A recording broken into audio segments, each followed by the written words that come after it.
Sex তো ছেলেরা একা করতে পারে না, মেয়েদের অনুমতি ছাড়া। অন্য ছাড়া পিক আপলোড দিবেন, আর কোনো ছেলে যদি বাজে কমেন্ট করে দোষ দিবেন ছেলে জাতিকে। চেষ্টা ছেলেদের সাথে রিলেশন করবা আর ব্রেকআপ হলেই বলবা সব ছেলেরাই খারাপ। প্রেম করে বেশ্যাদের মতো শরীর বিলিয়ে দিবেন, আর ব্রেকআপ হলেই বলবেন সব ছেলেরাই দেহ পাবে। মাঝে মাঝে তোমাদের পোস্ট দেখি, সব ছেলেরাই চেষ্টা হয়। কেন চেষ্টা হয়? কারণ তোমাদেরকে মেসেঞ্জারে বিরক্ত করে। তোমরা যদি আপু এতই ভালো হও, আননোন পারসনকে তোমরা অ্যাড করো কেন?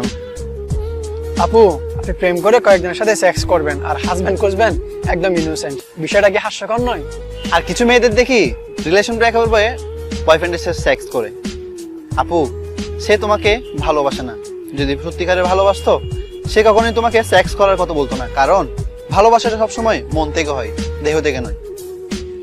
যে ছেলেটি আপনার সাথে সেক্স করতে চাইবে সে কখনোই আপনাকে ভালোবাসেনি, ভালোবেসেছিল আপনার দেহটাকে।